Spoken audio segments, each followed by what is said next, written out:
Donc, merci à tous d'être présents pour écouter notre recherche-action sur l'évaluation d'utilité sociale des MDR. Merci surtout aux 7 intervenants. Vous allez voir que je ne suis pas la seule à parler.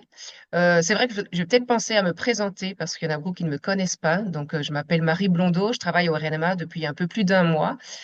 Et donc, j'ai en charge de mener à terme cette recherche-action sur l'évaluation de l'utilité sociale. Mais avant, je travaillais pour Viasso Occitanie, qui est le réseau des points d'appui en Occitanie.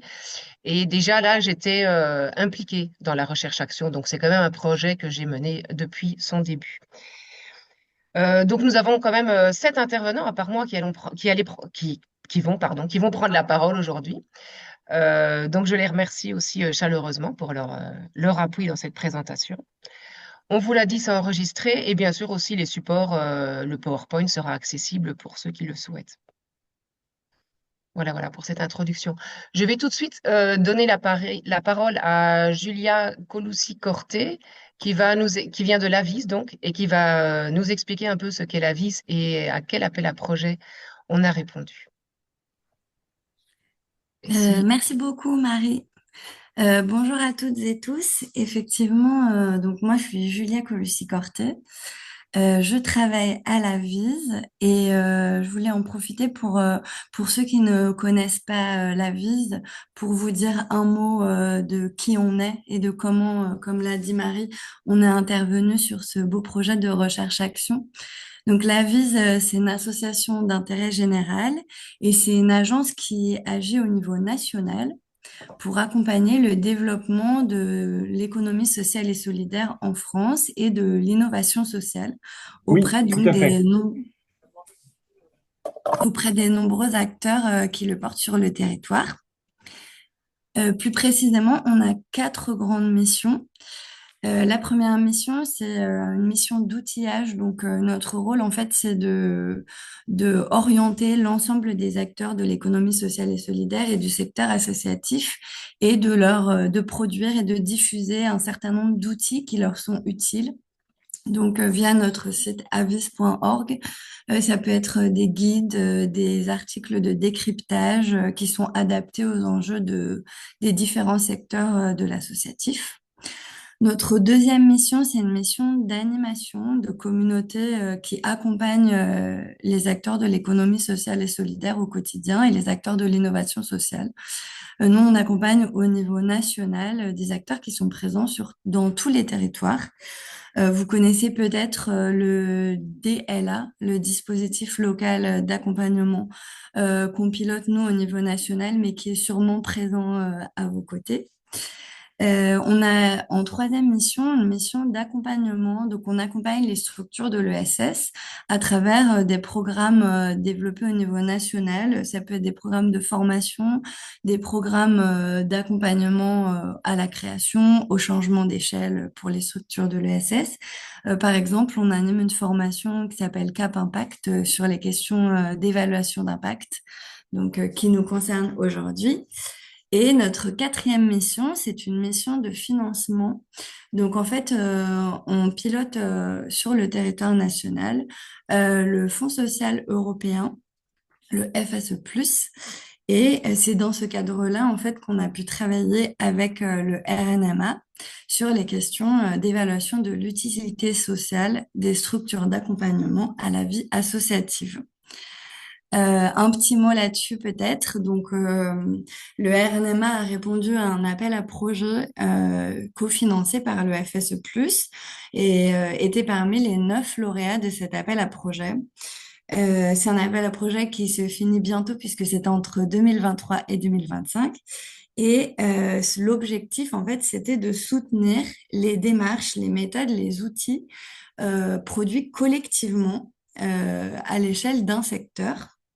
Donc, c'est l'ensemble des démarches qui peuvent être portées soit par un collectif d'acteurs, soit dans le cas de RNMA par un réseau d'acteurs qui partagent les mêmes enjeux, voire qui appartiennent à un même secteur.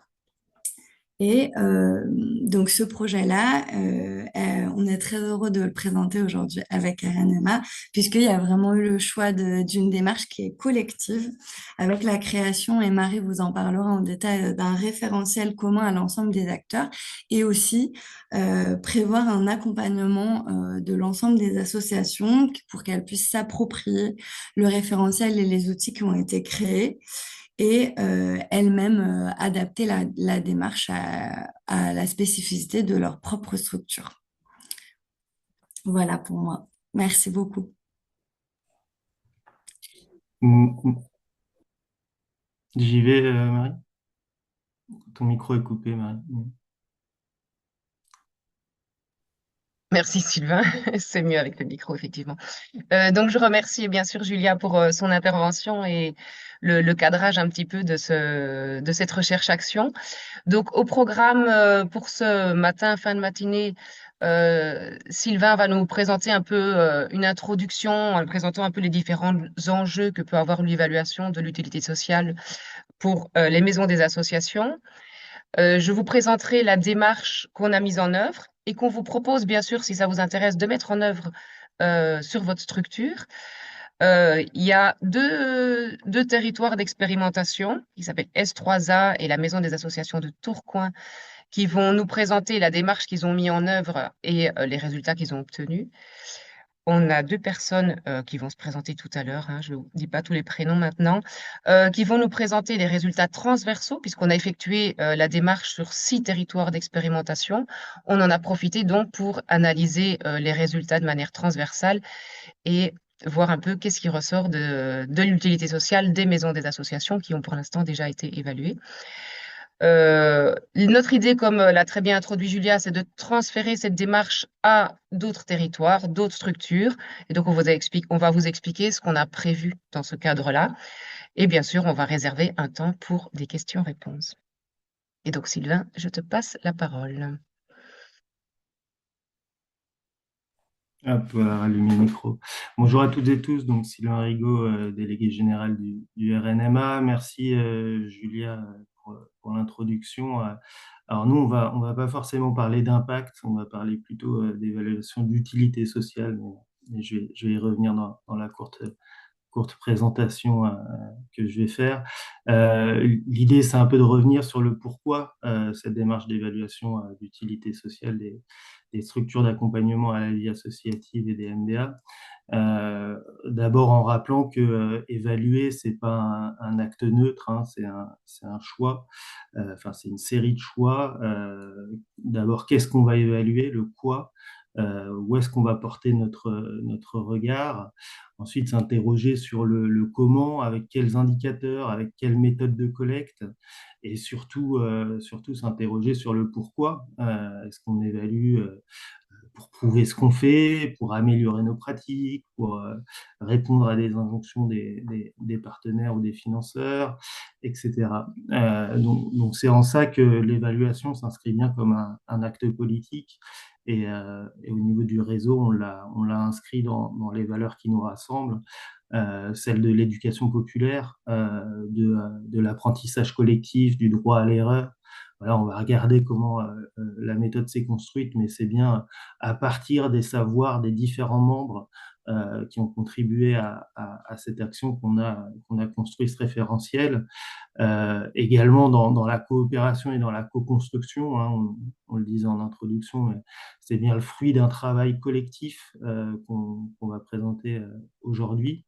Et toujours dans cette recherche de l'autonomie du projet associatif, on va aussi s'arrêter évidemment sur la question évaluative qui met au centre le renforcement du pouvoir d'agir des associations et des collectifs.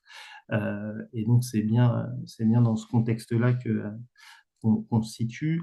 Euh, et, et, et en disant ça, c'est pas, encore une fois, c'est pas neutre parce qu'on est aussi dans un moment où on connaît de profondes transformations dans le monde associatif et le modèle socio-économique des associations est fragilisé au travers de la raréfaction des financements publics, de la complexification des cadres administratifs et ce qui peut créer des tensions sur l'engagement bénévole, etc.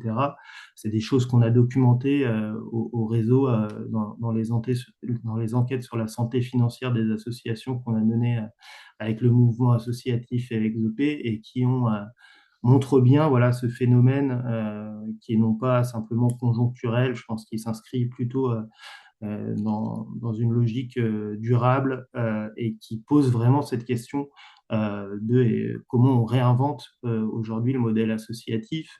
Et c'est en ça qu'il nous semble essentiel de s'interroger sur la place des structures d'accompagnement à la vie associative parce que elle joue un rôle fondamental pour négocier ce virage et justement être en capacité de permettre au secteur de continuer de jouer son rôle euh, à la fois de création de liens sociaux, d'animation des territoires, de renforcer l'inclusion et la participation citoyenne. Euh, mais on se rend bien compte que malgré ce rôle central qu'on peut attribuer aux structures d'accompagnement, elles sont aujourd'hui pas toujours suffisamment visibles et reconnues. Il nous semblait important de travailler au travers de de la mesure de l'utilité sociale de ces structures, voilà, de travailler sur cette reconnaissance et non pas travailler en mesurant uniquement ce qui est produit, hein, le nombre de rendez-vous, le nombre d'accompagnements, le nombre de formations, etc. Euh, mais c'est bien en mettant en évidence les pratiques d'accompagnement et ce qu'elles produisent en termes de transformation sociale, à la fois sur les individus, sur les associations accompagnées et pour les territoires. C'est vraiment ce choix du travail sur l'utilité sociale et non pas l'impact qui nous semble intéressant parce que on ne voulait pas se situer dans une mesure de la performance ou de l'efficacité, mais c'est bien le sens des actions qui est mené qui nous semble important, c'est de reconnaître et de valoriser les apports multiples des structures associatives. Et on a cherché à le faire dans une démarche, vous le verrez, qui est à la fois qualitative, participative et qu'on a souhaité évidemment ancrer dans les réalités de terrain et comme on le disait, appuyer sur le travail de nos membres. Euh, euh, on a aussi souhaité refuser les logiques trop normatives ou trop standardisées pour essayer de montrer justement cette richesse, cette pluralité de l'accompagnement associatif. Et le référentiel, il vise à reconnaître cette diversité et non pas à la contraindre. Ensuite, on a essayé d'affirmer l'accompagnement associatif comme un acte politique. C'est bien une fonction qui est à la fois relationnelle et un engagement au service de l'émancipation et du développement du pouvoir d'agir des acteurs associatifs accompagnés. C'est pas simplement transmettre des outils, transmettre des méthodes, mais c'est bien permettre au collectif de se renforcer, de prendre confiance, d'expérimenter et de s'auto-organiser. On s'est aussi intéressé au niveau des accompagnateurs eux-mêmes, parce que ce référentiel, c'est aussi un outil de réflexivité pour les structures d'accompagnement qui doit permettre de prendre du recul sur les pratiques et permettre d'identifier à la fois les points forts, les zones de tension, les marges de progrès et de se situer dans une amélioration continue des pratiques d'accompagnement. Et comme on le disait, cette méthodologie a été construite collectivement entre pairs avec les membres du RNMA. Pour reprendre les mots qui ont un peu présidé à ce travail-là, c'était justement mettre des mots sur ce que l'on fait. Je pense que ça, c'était assez fondamental d'arriver à co-construire un peu ce croisement de points de vue entre les différents acteurs du réseau, croiser les expériences, échanger les outils et se situer dans cette démarche aussi de recherche-action, c'est-à-dire qu'on a été dans de l'aller-retour permanent entre de la réflexion, de l'expérimentation, des retours de terrain. Et voilà, je voudrais en profiter là pour saluer d'ailleurs le travail de toutes les structures qui ont participé à la construction de ce référentiel d'évaluation. Alors, un merci tout particulièrement à Denis Daluin et Grégory Autier qui sont là pour témoigner aujourd'hui et échanger avec vous sur tout ce travail-là. Un merci aussi au CIEDEL, Audrey Lopis, qui est présente avec nous aussi et qui a assuré la fonction de tiers veilleuse. Voilà, ce regard précieux sur la manière dont on travaillait et puis sur la méthode qu'on était en train de mettre en œuvre. Et puis également le FSE et la VISE en tant qu'organisme intermédiaire. Julia Colossi-Corté qui a pris la parole en début de webinaire. Et donc, merci pour ce soutien également qui a permis au projet de voir le jour. Et Marie, je vais te laisser reprendre la main pour la suite du webinaire. Bon webinaire à toutes et tous. Merci Sylvain. Donc, entrons dans le vif du sujet, même si Sylvain vous a déjà un petit peu donné quelques indications sur la démarche qu'on a créée. Donc, moi, j'ai la fonction de vous expliquer notre démarche. Donc, la démarche qui, à la fois, on a co-construite et c'est aussi une démarche qu'on va vous proposer donc de reproduire dans vos structures si jamais ça vous intéresse. Donc, comme l'a très bien dit Sylvain, il s'agit bien d'une recherche-action avec des allers-retours entre des parties pratiques des expérimentations, mais aussi une analyse de la revue de la littérature sur la question.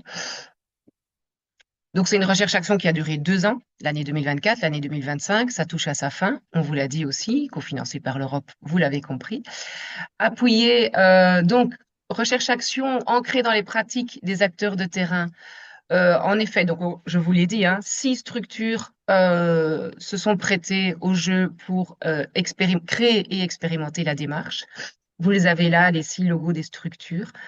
Avec l'appui, bien sûr, vous avez en dessous, on avait l'appui de 2 réseaux régionaux, Viasso Occitanie pour l'Occitanie, Savara pour Auvergne-Rhône-Alpes, donc qui regroupe eux-mêmes différentes structures d'accompagnement à la vie associative. Et donc, comme l'a déjà introduit Sylvain, le CIEDEL, qui est basé à Lyon, qui est un centre international d'études pour le développement local, qui avait la fonction d'accompagnement donc sur la méthodologie de la recherche et donc cette fonction de tiers veilleur pour nous assister dans la méthodologie. Donc, on voulait quelque chose d'à la fois ancré sur les pratiques des gens qui sont sur le terrain, qui font ce métier d'accompagnement à la vie associative, mais aussi respectueuse des diversités. On sait que les différentes MDA, PAVA ont des fonctionnements différents, des territoires bien sûr différents. Et donc, la méthodologie qu'on vous propose, elle est vraiment adaptable à votre territoire et aussi à votre structure. Donc ça, c'est vraiment une force. Et comme l'a aussi introduit Sylvain, c'est une démarche qui est utile à votre développement, puisqu'évidemment, ça permet d'évaluer des choses qui fonctionnent bien, des choses qui fonctionnent pas bien, et qui, en fonction de la finalité que vous poursuivez, il y a différentes finalités quand on poursuit une démarche d'évaluation d'utilité sociale. La finalité peut être un plaidoyer auprès des partenaires, auprès des financeurs. Ça peut être aussi le pilotage de votre structure, votre MDA ou autre structure d'accompagnement. Et donc, l'idée, c'est de développer aussi votre structure et donc les résultats obtenus vont vous permettre, bien sûr, d'atteindre ces finalités-là. Donc, nos forces, c'est écrit à droite là sur le slide, c'est que c'est vraiment une démarche collective. On l'a tous dit, je pense, tous les intervenants jusqu'à maintenant. Donc, une démarche collective, on l'a vraiment construite tous ensemble du début à la fin. On a travaillé 2 ans ensemble. Et il y a un aspect croisé aussi qui est intéressant et qu'on aimerait conserver quand on vous propose la démarche. L'aspect croisé, c'est que en fonction des territoires, si certaines de ces 6 structures se trouvaient relativement proches sur le territoire, et donc vous verrez qu'à un moment donné, on fait un entretien auprès des bénéficiaires, et à ce moment-là, les entretiens ont été croisés. Ça veut dire que on n'a pas interrogé des bénéficiaires de notre propre structure, mais d'une structure voisine et vice-versa, pour éviter un petit peu le biais de désirabilité sociale. Vous savez, quand on interroge des gens, si vous interrogez des gens que vous avez vous-même accompagnés, évidemment, c'est un peu plus délicat d'obtenir des résultats plus objectifs. Voilà, alors notre recherche-action. Donc d'abord, on s'est dit vraiment, on construit cette démarche. On veut travailler sur l'utilité sociale des structures d'accompagnement. Qu'est-ce qu'on va mesurer? C'est quoi notre utilité sociale? Et on a décidé de mettre le focus sur le pouvoir d'agir. Donc, les structures d'accompagnement ont comme mission, ou souhaitent en tout cas, renforcer le pouvoir d'agir des bénéficiaires qu'elles accompagnent. Donc ça, c'était une notion, on a pris pas mal de temps pour se mettre d'accord sur cette définition-là, sur notre utilité sociale. Et donc, on a décidé de travailler là-dessus. Je pense que c'est vraiment important de garder ça en tête. Ça reste assez central dans notre recherche. Et donc, on a défini notre question telle que vous la voyez marquée là sur le slide. Hein. Dans quelle mesure nos pratiques d'accompagnement contribuent-elles au pouvoir d'agir des associations? Donc ça, il faut le garder en tête. C'est vraiment ce qu'on a, j'allais dire essayer de mesurer, non, mais c'est vraiment ce qu'on a mesuré. Donc, pour la mesurer, bien sûr, il était nécessaire de définir cette notion de pouvoir d'agir, de la décliner. Donc là, on s'est évidemment basé aussi sur la revue de littérature. Hein. On n'est pas les premiers à s'intéresser à cette question de pouvoir d'agir. Et on a décliné en 3 niveaux que vous voyez ici. Je ne sais pas si on voit ma souris, si la balaye sur le slide. Voilà les 3 niveaux. Niveau individuel, collectif et sociétal. Le niveau individuel, c'est le développement des capacités des associations, des personnes accompagnées. Donc, ça veut dire, est-ce qu'on les rend plus capables de gérer leur association? Est-ce qu'on les rend plus capables d'accéder aux ressources, par exemple? Ça, c'est ce premier niveau. Le deuxième niveau, le niveau collectif, c'est le développement des capacités à faire ensemble et à s'autogérer. Vous savez tous qu'une association, ou en tout cas les personnes qui accompagnent et travaillent en collectif, ils travaillent à plusieurs. Est-ce que l'accompagnement qu'on fournit les amène à mieux travailler ensemble, à mieux s'auto-organiser? Et le troisième niveau, c'est le niveau sociétal. C'est la place des associations, dans le territoire. Est-ce qu'elles ont l'impression de contribuer aux dynamiques territoriales? Est-ce que se sentent plus reconnues sur leur territoire suite aux accompagnements dont elles ont bénéficié? Donc voilà. À ces 3 niveaux, donc ces 3 niveaux de pouvoir agir qu'on a déclinés en aires de changement et vous allez voir qu'on a décliné ensuite en indicateurs. Je vais vous en présenter, mais juste une partie parce que je pense que c'est pas la peine maintenant. On va bien sûr vous communiquer le référentiel en entier sera en ligne sur notre site prochainement. Donc on a récolté des données pour pouvoir répondre à ces 3 indicateurs, mais on a aussi récolté des données. Là, vous voyez une dernière ligne sur le slide sur les processus des MDA. Donc, on s'est demandé qu'est-ce qui est fait dans les MDA, comment c'est fait, avec qui. On s'est posé toutes ces questions-là et on est obligé de tracer et de collecter des données là-dessus. Parce qu'après, dans l'analyse, évidemment, on a mis en relation ces informations-là sur le processus avec les informations du développement du pouvoir d'agir des associations.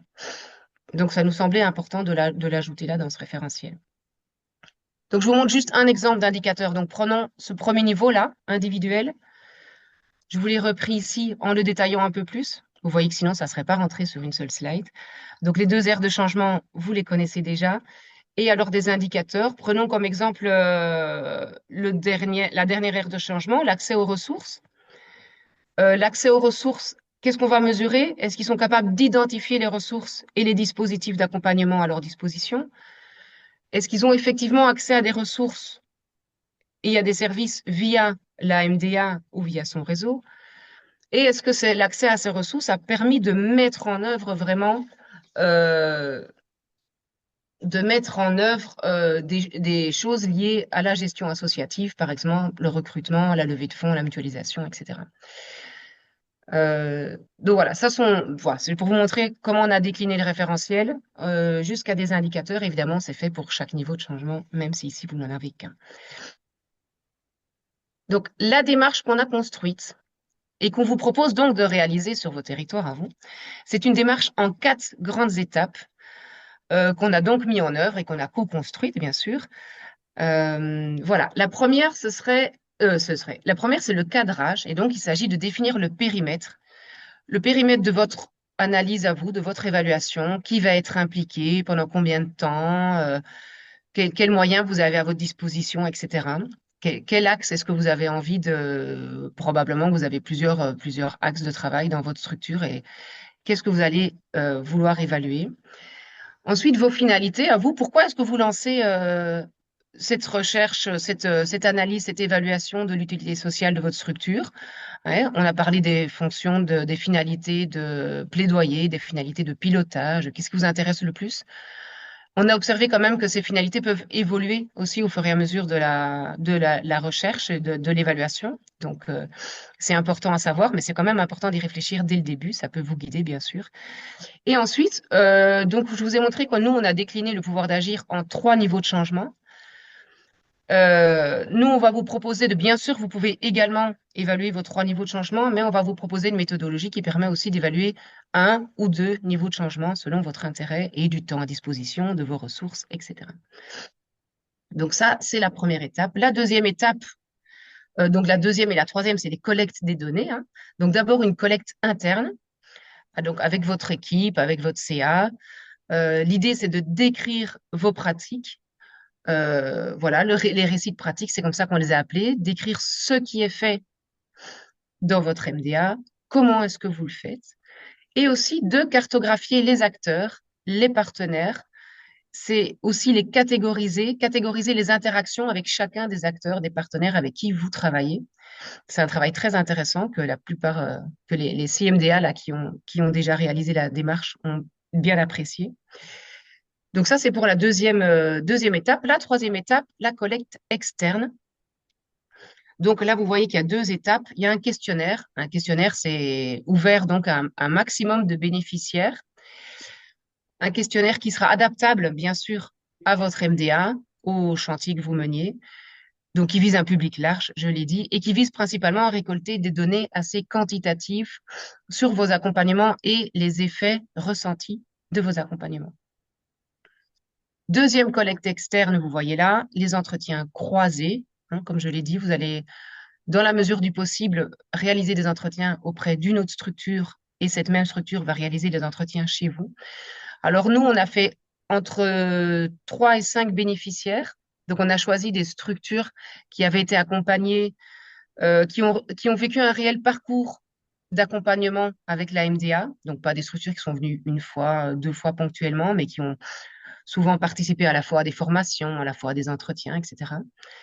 Et donc l'objectif de ces entretiens, c'est d'approfondir un petit peu les résultats, de nuancer un peu les résultats qu'on a obtenus dans le questionnaire et aussi de comprendre le parcours d'accompagnement, le suivi et l'utilité, bien sûr, que ça a eu sur leur développement et leur pouvoir d'agir, bien entendu, puisque c'est la question qui nous préoccupe. Donc voilà pour cette troisième étape. Et la quatrième étape, c'est évidemment l'analyse et les apprentissages. Donc, une fois qu'on a collecté toutes ces données, c'est très bien, mais il s'agit encore de les analyser. Donc là, on a aussi construit des outils qui permettent d'analyser, de croiser les infos qu'on a collectées en interne avec celles qu'on a collectées en externe, d'analyser tout ça. On a tous rédigé, les 6 territoires ont rédigé donc leur rapport d'évaluation d'utilité sociale. Et bien sûr, maintenant, on est dans la toute dernière phase, là, le plan d'action. Parce que l'idée, une fois qu'on a des résultats, c'est de se dire, bon, ok, super, maintenant, qu'est-ce qu'on en fait? Qu'est-ce qu'on veut mettre en œuvre? Comment est-ce qu'on veut développer notre MDA? Ou comment on va argumenter nos plaidoyers, etc. Et donc là aussi, on construit des outils qui facilitent ce passage des résultats à l'utilisation des résultats. Donc voilà pour la démarche en résumé. Et donc maintenant, sauf s'il y a des questions peut-être déjà à l'heure actuelle sur la démarche, avant de passer au... Je vais vous laisser ce slide-là, voir s'il y a des questions, avant de passer donc au témoignage, à nos 2 témoins. Il y a une petite question dans le chat. Les questionnaires seront-ils transmis et analysés par la MDA elle-même ou bien avez-vous imaginé des solutions pour éviter le biais de désirabilité sociale? Merci Manon. Non, nous, c'est chaque MDA qui a analysé. Après, c'est une fois qu'on a les résultats, ils sont noir sur blanc, hein, parce que c'est un questionnaire qu'on transmet de manière informatique, donc on récolte les résultats tels quels, je veux dire. Il y a pas et donc bien sûr, il faut les analyser et les interpréter. Et dans notre cas, c'est chaque MDA qui s'est occupé de faire ça. Donc, à vous de rester assez objectif et d'analyser les résultats tels que vous les récoltez. Léa, je vois que tu lèves la main. Oui, juste bonjour. Du coup, j'étais sur le poste de Marie auparavant et je poursuis un peu l'accompagnement de la démarche. Euh, il y avait quand même, pour prendre du recul, il y avait quand même un travail au niveau des réseaux. C'est-à-dire que c'est la MDA ben, recueille les données qui sont pour le coup assez quantitatives sur les questionnaires, mais il y a un travail et c'est tout l'intérêt d'être dans une démarche collective. Alors c'est pas les autres MDA qui vont analyser les formulaires. En revanche, ben, au niveau du réseau, il y a eu des accompagnements des échanges en bilatéral pour ces analyses-là. Et puis, il y a quelque chose qui est aussi de l'ordre du fait qu'on avait un comité de pilotage où les questionnements qui ressortaient de ces formulaires étaient aussi discutés un peu en collectif. Donc, effectivement, enfin, euh, on n'a pas ajouté cette charge d'analyser les formulaires des autres, mais il y avait quand même pas mal de réflexivité dans la démarche, y compris à l'étape du questionnaire. Oui, merci Léa. C'est vrai qu'il est toujours possible de toute façon de... Nous, notre idée, c'est d'accompagner ça aussi de manière, vous allez le savoir à la fin du webinaire, mais d'accompagner ça de manière collective aussi. Et donc, l'accent est toujours mis là-dessus, sur l'échange, les questionnements, etc. Tout est possible de partager au fur et à mesure, dans les différentes étapes d'ailleurs. Et je vois qu'il y a une deuxième question pour savoir si on peut vous transmettre un rapport d'évaluation de l'un ou de plusieurs des territoires d'expérimentation. Ça n'a pas encore été discuté au sein du COPIL, donc elles ne seront pas publiques, ces rapports d'évaluation, en théorie. Enfin, ils ne seront pas ouvertement sur notre site. Maintenant, je pense qu'il doit être possible de... Je ne sais pas si Greg et Denis veulent peut-être répondre à la question. Est-ce que vous vous sentez de partager publiquement vos rapports?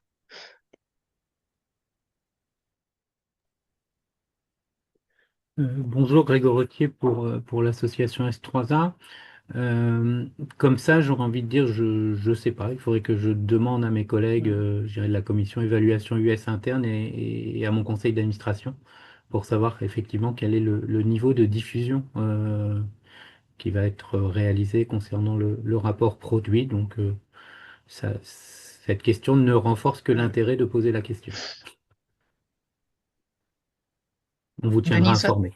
Oui, merci bah, Greg.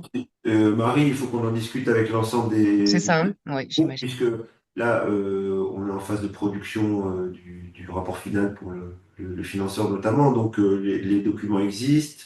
Certains sont anonymisés, parce qu'il y a eu des démarches de recherche en parallèle d'étudiants qui ont été appuyés, qui sont venus appuyer la démarche. Donc, sur le principe, oui, maintenant, il y a des accords à trouver, et puis Hmm. une manière de présenter nos rapports aussi peut-être plus uniformisée ou pas, en tout cas, mais pourquoi pas, évidemment, sur le principe, ça fait partie de Hmm. l'essaimage dont on parle. Hein. Merci. Et Luciana, tu veux compléter aussi? Je voudrais juste ajouter qu'en tout cas, une note d'analyse transversale, elle va être publique. Donc, vous allez trouver quand même des éléments qui prennent les grandes étapes, la méthodologie, etc. Un travail qu'on va présenter tout à l'heure avec Audrey et que par la suite, ça sera public. Oui, merci Luciana. Donc oui, l'analyse des 6 rapports, celle-là, elle sera en tout cas publique. Euh, donc vous aurez déjà pas mal d'informations là-dessus. Je vois. Allô. Pas d'autres questions? Alors, je vous propose de continuer euh, par donc le témoignage de Denis de la Maison des associations de Tourcoing. Et merci beaucoup, Marie. Je vais partager. Je sais pas. Je pense que je t'ai envoyé le document, sinon c'est pas grave. Je n'arrive pas à le faire.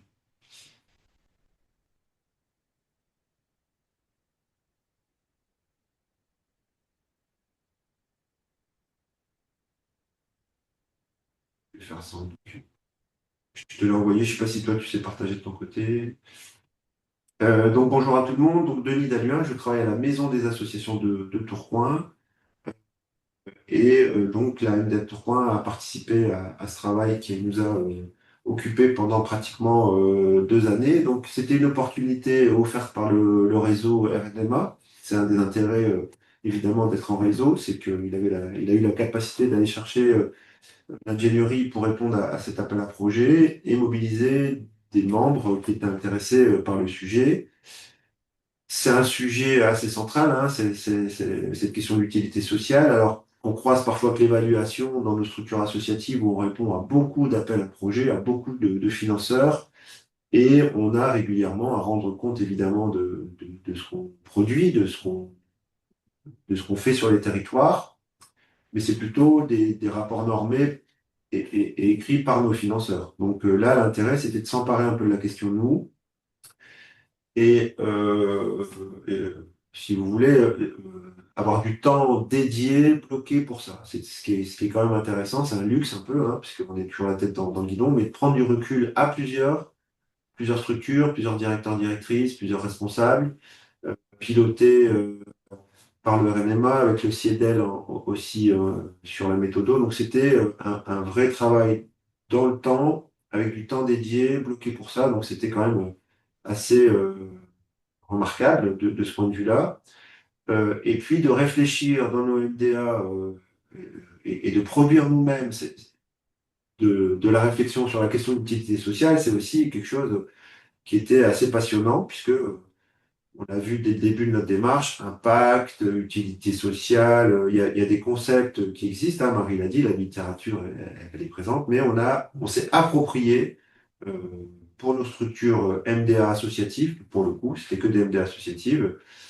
Et moi, ce qui m'a plu, c'est que maintenant, j'utilise facilement le mot de visée transformatrice. Euh, Comment la MDA de Tourcoing, elle poursuit une visée transformatrice. Alors, ça a été dit par Sylvain en introduction, on utilise des méthodes d'éducation populaire, on est une structure d'éducation populaire, on est une structure d'économie sociale et solidaire aussi.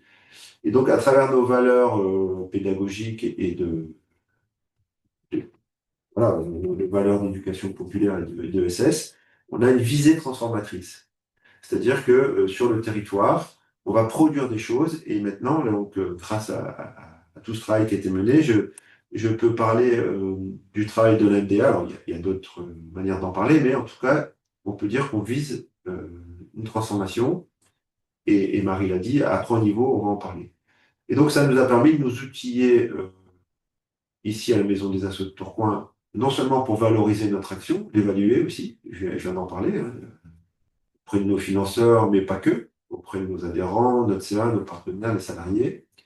Et c'est un outil de pilotage, donc Grégory en parlera peut-être mieux que moi, puisque lui, il a croisé aussi tout ce travail avec l'écriture de son nouveau projet associatif. Et donc c'est un vrai outil de pilotage aussi pour l'MDA. Ça, je le développe moins, puisque la Maison des associations d'Amiens et Hérouville-Saint-Clair était aussi dans une démarche de nourrir, d'appuyer leur démarche d'écriture du projet associatif. Alors la méthodologie qui était globale, partagée, collective, Marie l'a dit, avec tout l'intérêt d'être au collectif, cette méthode, elle a été très utile localement. Toute la méthode, elle s'appuyait sur des allers-retours entre nos pratiques locales et un retour au niveau du groupe national. Donc, on a travaillé avec notre conseil d'administration sur la première phase qu'on a abordée. On a travaillé avec l'équipe de salariés aussi sur la première phase que Marie a abordée dans la méthodo. Et on a notamment travaillé sur une cartographie de nos partenariats ici à la MDA de Tourcoing. Ce travail était intéressant dans le projet sur l'utilité sociale. Et par ailleurs, ça vous permettra aussi d'utiliser ce travail pour d'autres choses. Donc, je disais que Grégory l'utilise dans le cadre d'écriture de son projet associatif. Moi, j'ai utilisé la cartographie des partenariats dans le cadre d'un travail sur notre modèle socio-économique qu'on menait à l'époque. On travaillait sur nos 3 piliers, hein, les richesses humaines, les richesses financières et les richesses partenariales. Et donc, sur le pilier richesse partenariale, tout ce travail qu'on a mené sur la cartographie a été aussi très utile dans le cadre du travail sur notre modèle socio-économique. C'est pour vous dire que ce chantier, il a de nombreuses répercussions, ramifications. Sur la méthode des entretiens croisés, un petit témoignage sur le fait que Hérouville-Saint-Clair, la MDA d'Hérouville-Saint-Clair, est venue avec Grégory, directeur, et la présidente, une administratrice, pendant 2 jours à Tourcoing, recevoir des associations, des bénévoles qui ont été accompagnés par la maison des associations, et à travers le questionnaire partagé qu'on avait ensemble, à interroger, à interviewer, à chaque fois, pratiquement pendant 1 heure, des associations, avec un recueil de verbatim qui a été très, très intéressant pour illustrer les aires de changement. Ça donne du verbatim sur les aires de changement, ça donne du concret, et le rapport final qu'on évoquait tout à l'heure, moi en tout cas, je l'ai beaucoup illustré avec les verbatim que Hérouville-Saint-Clair a pu récolter. Et là, MDA d'Amiens, de Tourcoing, pardon, nous sommes allés avec un étudiant qui était sur le sujet de l'utilité sociale qui nous aidait pendant son stage, et moi-même, nous sommes allés à Amiens. Et pareil, pendant 2 jours, on a interrogé des bénévoles des associations à Amiens avec le même questionnaire, et on a récolté du verbatim pour le rapport final de la maison des assos d'Amiens. Et Amiens est allé à Hérouville-Saint-Clair. Donc, sur le territoire, on était 3 MDA associatives, dans la Somme, dans le Nord et en Normandie, pour aller à la rencontre des bénévoles et des associations du territoire. Et ça a été aussi très appréciable, très apprécié, non seulement sur la méthode, évidemment, pour éviter les biais, mais aussi dans la dynamique de réseau. Encore un effet induit, un effet qui était un peu transversal, c'est que ça a nourri un peu la dynamique de réseau aussi entre nous, entre MDA du territoire, plutôt du nord partie plutôt au nord de la France. Dans mes éléments de langage, donc maintenant, vous voyez que je maîtrise mieux la question de la visée transformatrice, et je maîtrise mieux de l'expliquer en disant qu'on a une visée transformatrice à 3 niveaux. Sur un niveau individuel, plutôt lié, moi je dis, aux personnes. Grégory me faisait remarquer en interviewant les personnes ici qu'il était venu voir à la MDA de Tourcoing, qu'il y avait des parcours assez individuels, des fois, c'est des porteurs de projets plutôt. Et donc, il a mesuré effectivement que des personnes, à travers l'accompagnement qui a été reçu ici à l'MDA, alors soit en point d'appui individuel, soit en formation, soit sur des événements collectifs, peu importe un peu l'accompagnement de l'MDA, qui peut être multiple, eh bien, il y avait une visée transformatrice individuelle, une émancipation et une montée en compétences qui croisent un peu la question de l'éducation populaire que j'évoquais tout à l'heure. Une visée transformatrice collective, plutôt à l'échelle de l'association, à l'échelle aussi parfois interassociative, une structuration des dynamiques de bénévoles. Et enfin, une visée transformatrice territoriale, comment au niveau du territoire, l'action de la MDA de Tourcoing fait bouger des lignes en termes de cohésion sociale, de coopération interassociative sur un territoire. Et je trouve que voilà, sur ces éléments de langage, quand on parle de visée transformatrice, à mon équipe, à mon CA, maintenant, je peux dire, est-ce que la MDA, qu'est-ce qu'on vise comme transformation sur le territoire? Et est-ce qu'on vise des transformations individuelles sur des individus? Nous, on le voit bien avec la MDA Jeunes, on a des parcours individuels de jeunes qui passent par la MDA, qu'on mesure aussi, puisqu'on a fêté les 10 ans de la Maison des associations jeunes à Tourcoing, on a mesuré des parcours aussi, une évolution sur les parcours de jeunes, et il y a effectivement une visée transformatrice individuelle qui est indéniable sur l'émancipation, la montée en compétences, pareil sur le territoire et le collectif. Donc je trouve que ces éléments de langage sont intéressants à maîtriser et à partager entre nous. Pareil pour les aires de changement, je trouve que c'est aussi un effet sur les éléments de langage qu'on utilise maintenant à l'MDA de cette étude collective, là, ce travail collectif qu'on a fait pendant 2 ans. Une aire de changement sur la professionnalisation et la gestion associative. Est-ce que c'est quelque chose qu'on retrouve dans les verbatims, notamment des associations et des bénévoles qu'on a interviewés? Une amélioration de leurs pratiques de gestion associative, une amélioration de l'accès aux ressources matérielles notamment, qui peut être un vrai appui, une vraie aire de changement sur les associations. La capacité de transformer les projets et d'innover. Les MDA, elles sont en soutien là-dessus, elles permettent parfois ce changement-là. Des changements sur la gouvernance, la participation, la coopération dans les associations. Des changements sur l'ancrage territorial et les dynamiques locales, Et enfin, des changements sur la visibilité de l'association qui a été accompagnée, par exemple, ou des associations en mode interassociatif, sur leur communication et aussi sur la légitimité. On l'a vu, le fait d'être accompagné par des maisons des associations, ça légitime parfois l'action d'associations sur un territoire. Donc nous, ce qu'on retient un peu du rapport qu'on a produit, suite au travail qu'on a fait en interne, suite aux questionnaires qu'on a envoyés aux associations et suite aux interviews qui ont été faites croisées, c'est que notre posture d'éducation populaire, elle est quand même centrale, revendiquée. Euh, cette question de l'économie sociale et solidaire aussi, elle est intéressante sur le fait qu'on crée de la richesse et pas que économique. C'est revendiquer notre appartenance des petits témoins des assos dans l'ESS. Mais en tout cas, ça, c'est assez central. Et que notre MDA, on est un véritable levier sur le territoire, qui est structurant pour le territoire, qui fait monter en compétence des individus, des collectifs associatifs, et qui bouge des lignes sur le territoire, puisque la place des associations est renforcée, et au final, la place de l'économie sociale et solidaire sur un territoire est renforcée, puisqu'on crée de la richesse économique, emploi, mais pas que, en termes d'échanges, de dons, d'interactions sur le territoire. Donc maintenant, ben, vous avez vu, on va parler après dans le webinaire de l'essaimage, mais nous, ça nous permet quand même de mettre des mots encore plus forts, d'être plus à l'aise sur notre projet associatif. Ça va nous permettre aussi de renforcer notre lisibilité auprès des partenaires, hein. Vous voyez tous les éléments de langage que j'ai partagés avec des partenaires, avec des verbatims, avec des questionnaires, avec un travail en interne, avec toute cette méthode.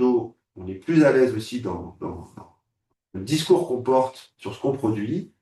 Et puis, ben, par la suite, pareil, dans le pilotage, mais Grégory, je ne sais pas si je fais le lien avec ton intervention sur le projet associatif, mais en tout cas, sur la question du pilotage stratégique des projets futurs, cette question de l'utilité sociale, de la visée transformatrice, on a intégré maintenant dans nos éléments de langage et dans nos méthodologies aussi à l'interne, ça appuie le pilotage stratégique et les projets futurs. Donc voilà un peu le témoignage du côté de Tourcoing que je voulais avoir avec vous. Voilà, j'espère que ça a été clair. Oui. Merci beaucoup, Denis. Comme tu dois nous quitter bientôt, peut-être que s'il y a des questions, c'est le moment de les poser. Si vous avez des questions pour Denis. Et sinon, on écoutera notre prochain témoignage.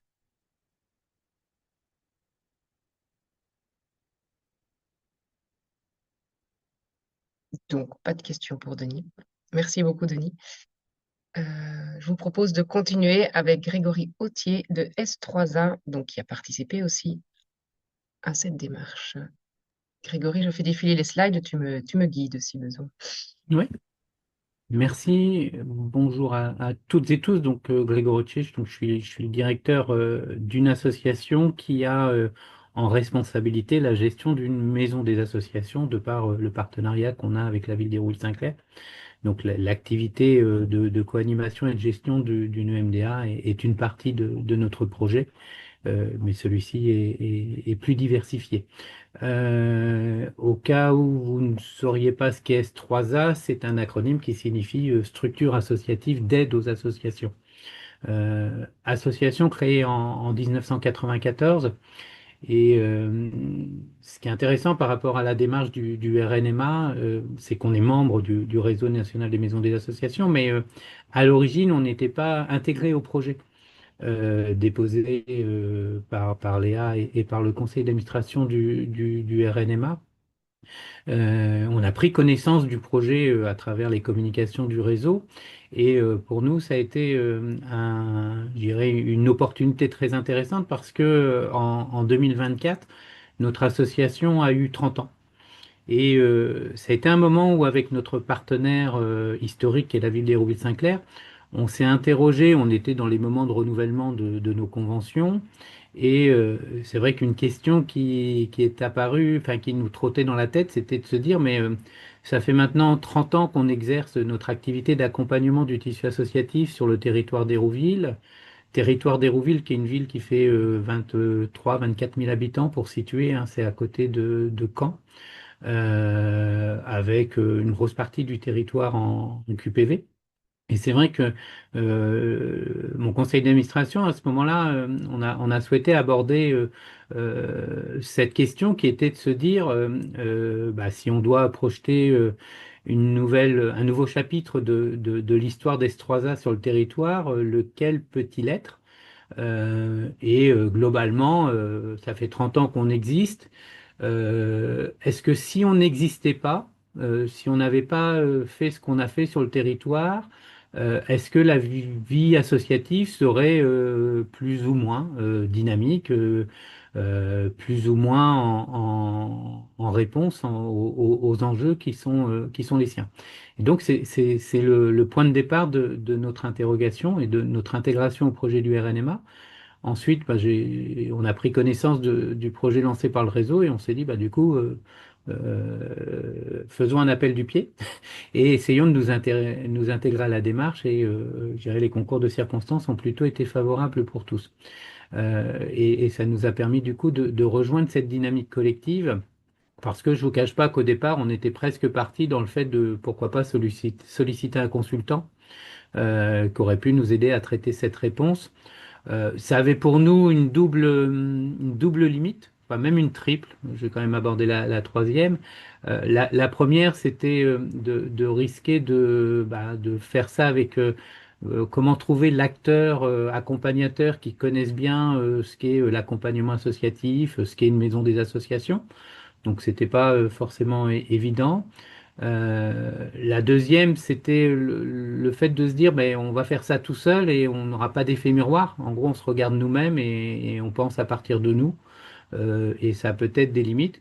Et puis la troisième, on a eu un ou deux devis qui ont montré que notre ambition était coûteuse et que nous n'aurions peut-être pas les moyens de mettre, pour dire les choses clairement, hein, entre 15 et 20 000 euros sur un accompagnement sur le sujet. Et du coup, ça nous a refroidi. Donc voilà un peu je dirais un peu l'historique. Dans cet historique, il y avait effectivement pour nous aussi une autre question qui était au-delà de est-ce qu'on apporte quelque chose sur le territoire, c'est les associations qui viennent nous voir, qu'on considère comme adhérents, est-ce qu'elles-mêmes se considèrent comme des adhérents qu'on accompagne? Ou comme des structures qui viennent chercher un service de qualité, mais dans lequel elles ne se projettent pas forcément dans cette relation accompagnement et ou adhérent, notamment pour illustrer très concrètement, hein, on a une grosse activité d'accompagnement à l'exercice de la fonction employeur de nos membres, notamment dans la facilitation administrative à être administrateur, à être employeur. Et c'est vrai que parfois on peut se poser la question de la différence entre un accompagnement d'un employeur associatif par une structure comme la nôtre et le recours à un cabinet de paye pour produire des bulletins de salaire et appliquer la réglementation sociale en vigueur. Et donc ça faisait partie pour nous aussi des questionnements qui nous ont amenés à intégrer du coup la démarche à partir.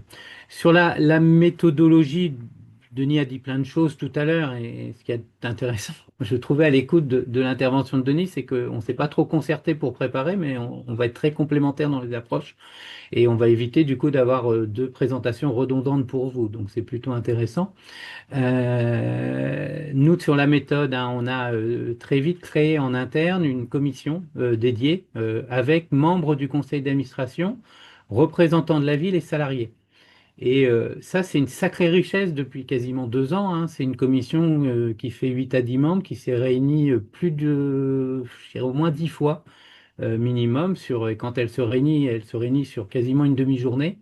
Et en termes de pilotage interne, pour moi, en tant que directeur, ça a été quand même, je dirais, une ressource considérable que d'avoir cette commission dédiée. Après, ben, on vous a parlé un petit peu de la méthode RNMA tout à l'heure. Dans ce qu'on a apporté de spécifique, c'est que nous, on a un fonctionnement interne qui s'appuie quand même aussi beaucoup sur des outils je dirais de reporting. On a, je dirais enfin, on a un développement interne d'outils qui nous permet d'avoir quand même une vision assez fine de ce qu'on fait avec les associations qu'on accompagne.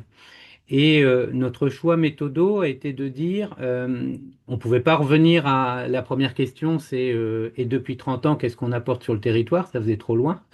On est revenu sur 5 ans. Et donc, on a pris, je dirais, dans nos outils internes de reporting, des situations d'associations avec lesquelles on travaille depuis 5 ans, avec l'année 0 de 19, l'année d'arrivée qui était de 24.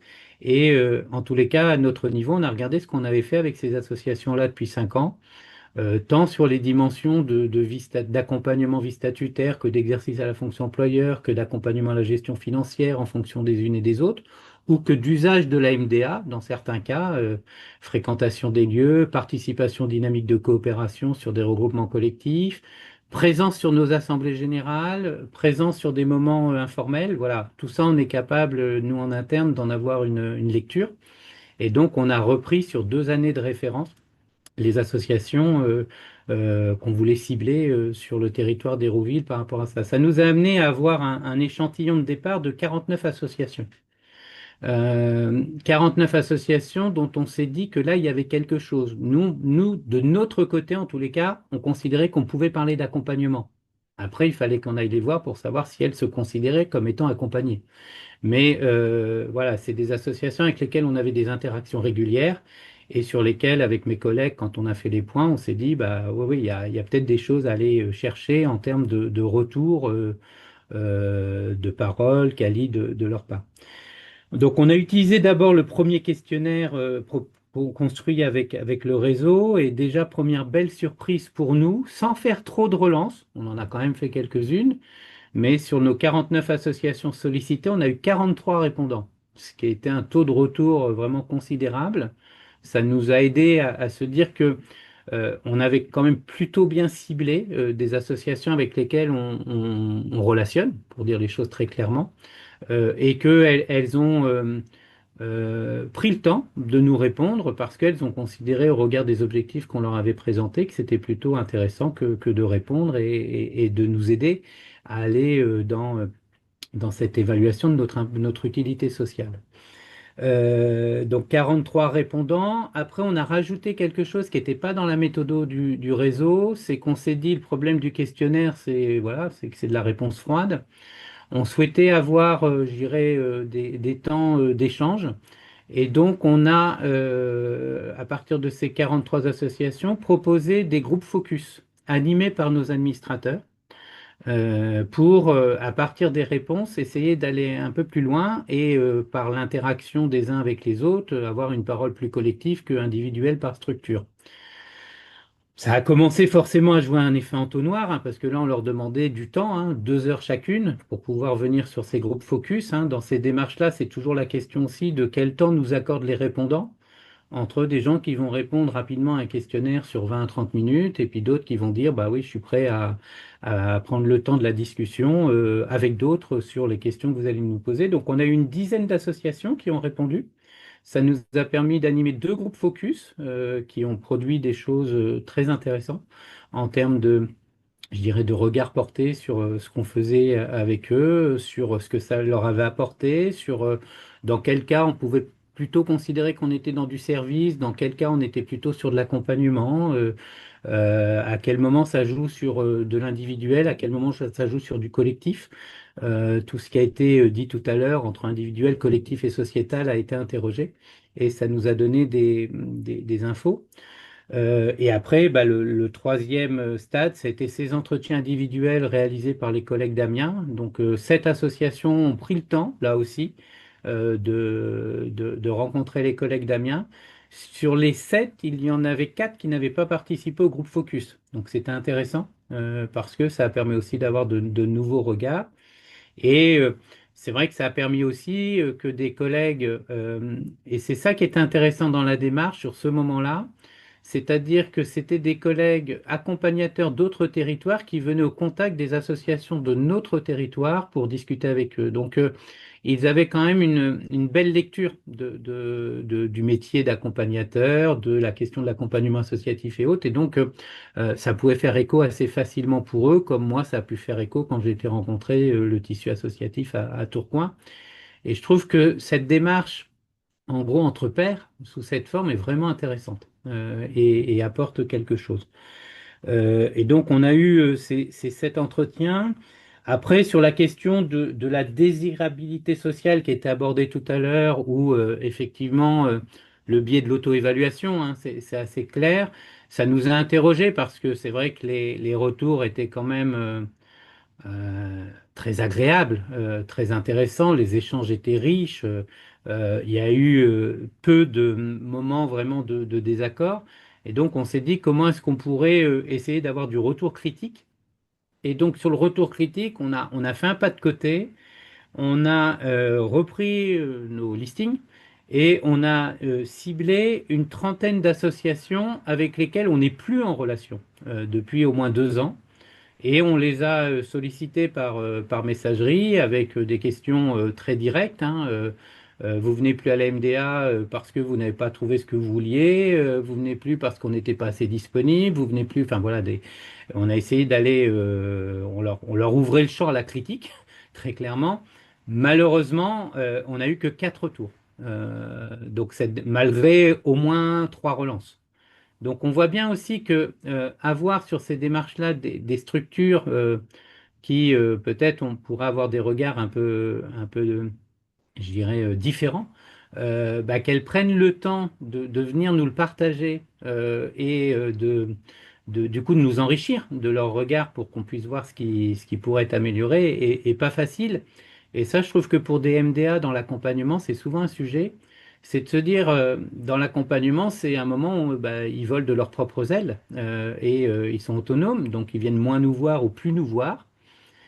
Et quand on vient plus nous voir, est-ce qu'à chaque fois on doit voir ça comme ça a marché? Ou est-ce que parfois c'est bah, ils n'ont pas trouvé ce qu'ils voulaient et voilà, ils se débrouillent tout seuls ou ils ont été voir ailleurs. Et ça, c'est souvent des questions enfin, sur lesquelles on n'a pas toujours la capacité de trouver les réponses qu'on souhaiterait connaître. Donc là, sur la méthodo, après nous, ce que ça nous a apporté, ouais, je vais accélérer. Bah, vous avez là, alors en synthétisant, sur l'aspect individuel, je dirais apporter aux assos, alors tant à l'individu qu'à la structure, je dirais plein de belles choses hein, sur cet accompagnement qu'on peut qualifier de formateur et de professionnalisant. On voit bien que la dimension humaine dans nos métiers, dans le rôle d'un accompagnateur est essentielle. Qualité de la relation, confiance, culture associative, expertise. À la fois nos valeurs, ce que nous sommes, et quelque chose qui est recherché, qui fait qu'à un moment, ça nourrit la relation d'accompagnement et ça permet à l'acteur associatif de bien vivre la démarche et on peut penser qu'on leur apporte quelque chose. Là où il y a des axes de progrès pour nous à travailler et sur les 3 ou 4 prochaines années, c'est la question effectivement du collectif sur le potentiel réseau. Et ça, c'est toujours le paradoxe, hein, on est considéré comme des structures ayant la capacité d'aider des dynamiques de coopération, de mutualisation, de construction de paroles collectives. Et voire même, on nous dit qu'on recherche ça auprès de nous, surtout qu'on n'est pas des fédérations, donc on ne représente pas, on aide à faire. Et en même temps, bah, quand on fait les propositions, on n'a pas toujours des listes d'attente. C'est pas toujours le meilleur moment, c'est pas toujours, voilà, et c'est toujours un peu le paradoxe. C'est à la fois c'est attendu et d'un autre côté, le temps pris pour participer à tout ça par les acteurs associatifs concernés n'est pas toujours présent. Et puis, on a quelque chose qui nous amène à retravailler aussi notre positionnement politique, hein, c'est-à-dire, c'est quoi le fait d'être politique pour notre association en matière d'accompagnement? C'est quelque chose qui est questionné, c'est quelque chose sur lequel travaille notre conseil d'administration à l'heure actuelle et sur lequel on va même en faire un sujet d'assemblée générale aujourd'hui, prochainement, parce qu'on a bien vu que, notamment sur la question du sociétal, ça avait une place assez importante en termes de questionnement. Et pour finir sur la dernière demande qui était demandée, voilà les suites. Bah, une qui nous semble importante, c'est déjà, on va rendre compte auprès des associations qu'on a mobilisées au mois de janvier. On n'a encore pas fait ce temps. Et donc, on va voir avec elles derrière ce que ça peut amener à penser et à dire. Ça ajuste effectivement notre projet associatif. Il y a déjà des correctifs et la question du politique est quelque chose qui est là travaillé par nos administrateurs. On va aussi, parce qu'au-delà de nous-mêmes, il y avait l'idée de nous nourrir sur ces sujets d'évaluation, d'utilité sociale, et donc proposer au deuxième trimestre un temps de rencontre localement sur ces questions-là, sur notre territoire. Parce qu'on voit bien aussi que ces démarches d'évaluation et autres sont des démarches, il y en a plusieurs en ce moment.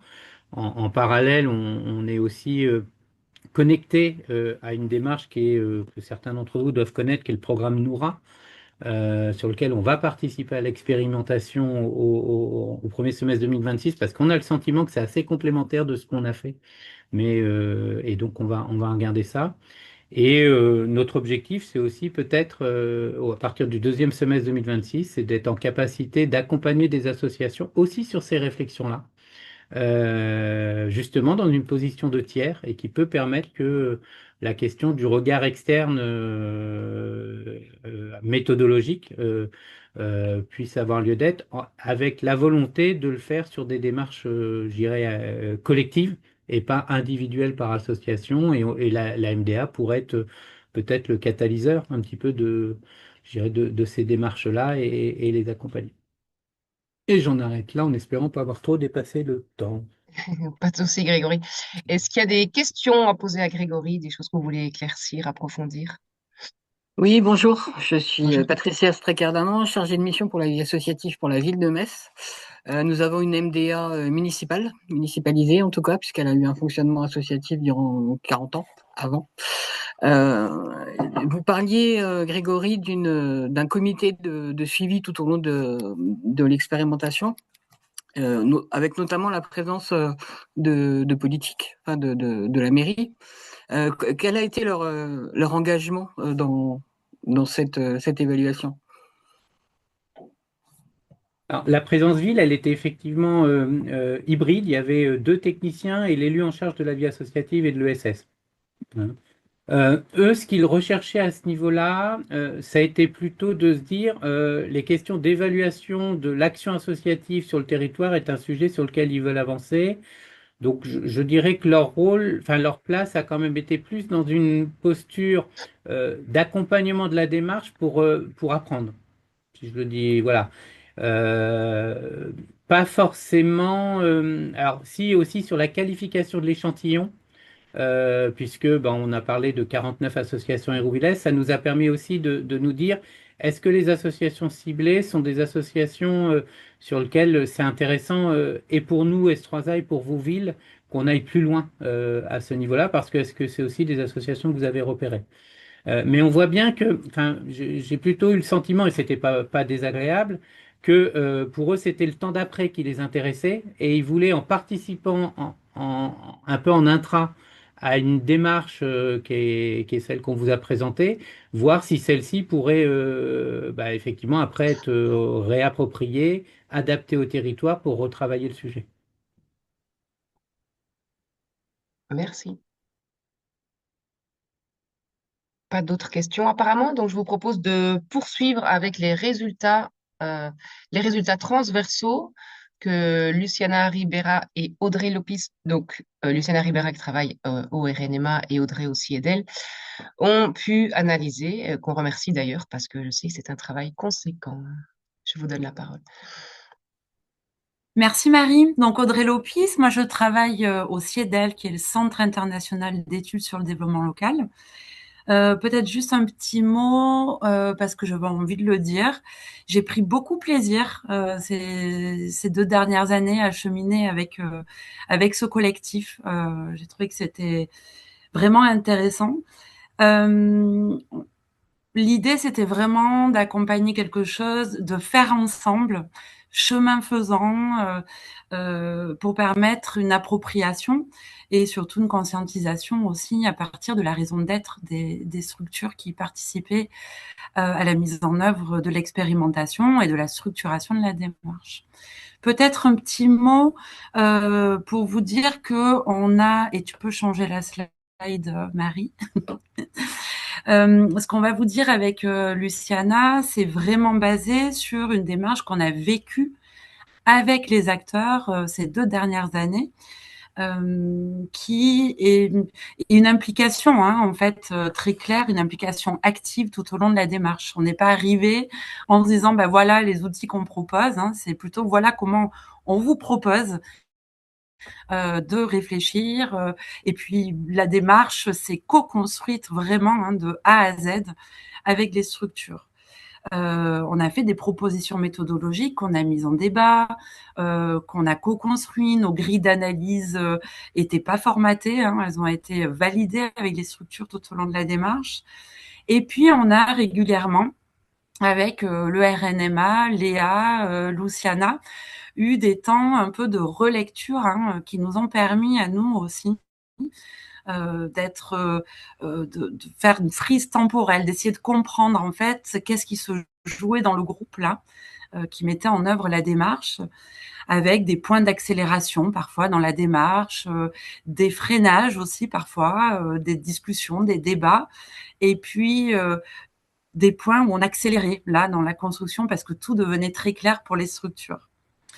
Notre analyse, elle se base également, bien sûr, sur toutes les notes que nous avons prises pendant ces 2 années. Luciana parlait tout à l'heure de la note d'analyse, hein, qui sera publiée dans les prochaines semaines. Évidemment, la lecture des rapports d'évaluation qui appartiennent à chaque structure. La mise en œuvre de grilles d'analyse aussi assez nombreuses. Et puis, un temps de relecture collective de la démarche avec toutes les structures qui ont été impliquées. Luciana, je te laisse la parole sur la démarche globale. Ouais. Bonjour à tout le monde. Donc, Luciana Rivero, chargée des missions au sein de RNMA. Comme disait Audrey, moi, c'était une opportunité pour moi aussi de pouvoir accompagner le groupe. Et donc, avant de vous présenter un peu les résultats de l'analyse transversale, j'aimerais quand même souligner que c'est pas du tout une analyse en termes de jugement, de travail réalisé par les acteurs, ni d'approfondissement non plus de l'évaluation qui a été mise en place par les acteurs, mais c'est plutôt une démarche dans le sens d'identifier les points en commun, euh, petites spécificités, etc., pour pouvoir avoir une vision plus globale de l'utilité sociale des MDA sans rentrer dans les spécificités territoriales. Donc, avant de vous présenter cette analyse-là, il nous semblerait important de montrer quelques enseignements méthodologiques que je vais faire assez rapidement parce que le témoignage de Denis et de Grégory, ils étaient très riches. Donc, c'était vraiment une démarche collective, un réseau qui a permis de construire une vision commune du qu'est-ce que c'est finalement le développement du pouvoir d'agir, 3 niveaux différents, plusieurs temps de partage en interne des structures, comme a bien souligné Grégory, mais aussi beaucoup de temps de partage entre nous pour la construction de la méthodologie. Et chaque structure a pu, d'une manière ou d'une autre, adapter ses outils à sa manière, à la réalité de ces structures, comme vous pouvez voir avec les témoignages de Grégory et Denis qui ont quand même adapté un petit peu la méthodologie. Donc, c'était vraiment un des principes, c'était d'avoir une méthodologie commune, mais avec une certaine souplesse d'adaptation vis-à-vis des spécificités organisationnelles de la structure, mais aussi des spécificités liées au territoire. Donc, il y a eu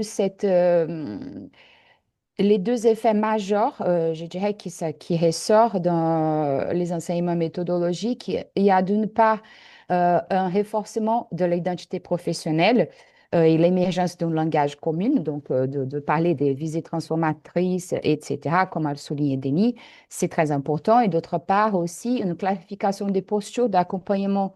Qu'est-ce que c'est finalement accompagner? Notamment en manière de conseil, facilitation, mise au lien, etc. Il y a eu aussi la possibilité d'un renouvellement du projet associatif, comme nous a donné l'exemple Grégory. Pour les petits points de vigilance, là, tu peux passer, s'il te plaît.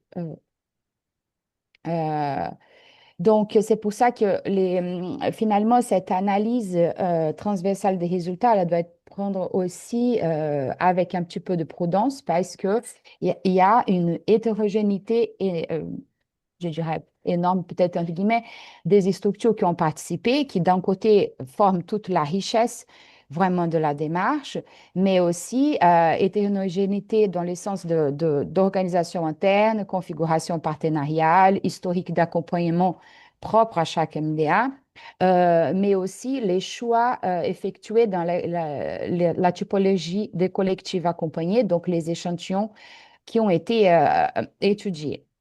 Donc, par ailleurs, il y a eu aussi une appropriation de la démarche qui a été différenciée selon les structures, en lien notamment avec les moyens humains disponibles.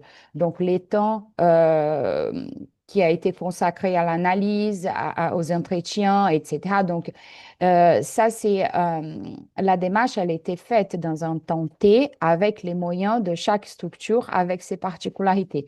Donc, les résultats doivent être pris avec un petit peu de nuance par rapport à ça. Audrey? Pardon. Alors peut-être quelques mises en exergue d'éléments. D'abord sur alors les quelques repérages de facteurs d'utilité sociale reliés bien évidemment aux aires de changement, aux indicateurs qui ont été décrits tout à l'heure. Le premier facteur d'utilité sociale concerne le rôle structurant des MDA dans le développement des capacités des associations et des collectifs accompagnés, avec un triptyque qui apparaît comme fondamental. Le premier point, c'est l'accompagnement individuel, apprend en proximité et sur un temps long, qui permet des apprentissages et des transformations progressives à partir des besoins, à partir des collectifs et des associations accompagnées, à partir de là où elles en sont quand elles arrivent dans les MDA. Deux dimensions importantes, en effet, la question du temps long et de la proximité qui permet d'établir une relation de confiance, qui permet aussi de légitimer une expertise, être considéré comme un lieu ressource. Et ça, c'est très important puisque la dimension relationnelle et la posture est ressortie énormément dans les effets qui ont été valorisés. Notamment la question de l'écoute active et puis la relation qui n'était pas une relation normative. On n'est pas dans le yaka faucon, on est plutôt de quel est ton besoin aujourd'hui, quelle est une prise en compte en fait des situations plutôt qu'une prise en charge de la structure avec un résultat attendu. Cet accompagnement individuel, il est vécu comme un déclencheur d'une structuration, d'une mise en mouvement, j'en reparlerai tout à l'heure, mais qui permet finalement à la personne de structurer un collectif, de faire vivre un collectif et de fédérer un collectif. Deuxième point important de ce triptyque, le développement des compétences techniques et organisationnelles, à travers notamment la proposition de formation, alors à la fois techniques, qui peuvent être, je donne un exemple au hasard, sur la question de la comptabilité, par exemple, associative, mais qui peut être aussi une offre de formation plus stratégique sur la question de comment on a envie de construire notre projet associatif, notamment. Donc, ce processus d'apprentissage, c'est un processus qui est basé sur le chemin, le parcours, la trajectoire de chaque association et collectif accompagné. Et c'est un processus d'apprentissage qui est cumulatif, puisque l'acquisition des compétences, elle ouvre la voie finalement à plus de visibilité, de prise d'initiative, d'autonomie et d'auto-organisation. Enfin, troisième point de ce triptyque fondamental, c'est l'accessibilité et la mobilisation des ressources, comme les locaux, le matériel, l'hébergement, la logistique, La question de la communication est beaucoup ressortie, les outils de communication également. L'encouragement à mutualiser, qui est très explicite et qui permet finalement de donner les moyens aux collectifs et aux associations accompagnées de grandir. Le deuxième facteur clé repéré qui était très explicite, hein, c'est l'accompagnement des MDA comme catalyseur de collectifs et de projets. Alors bien sûr, hein, et Luciana l'a souligné, il y a une hétérogénéité très claire hein, des trajectoires, mais on constate quand même des effets convergents à la fois sur la structuration, la réflexivité et finalement ce qu'on va appeler la mise en mouvement des collectifs et des associations qui sont accompagnées par les MDA, avec un renforcement des pratiques collaboratives sur le long terme, favoriser le faire ensemble, clarifier des rôles dans un collectif, faire évoluer ces pratiques coopératives, mettre en place des outils partagés, par exemple. Finalement, ce rôle d'accompagnement, il permet de sécuriser le parcours collectif et encourage l'expérimentation, l'innovation dans un cadre sécurisé.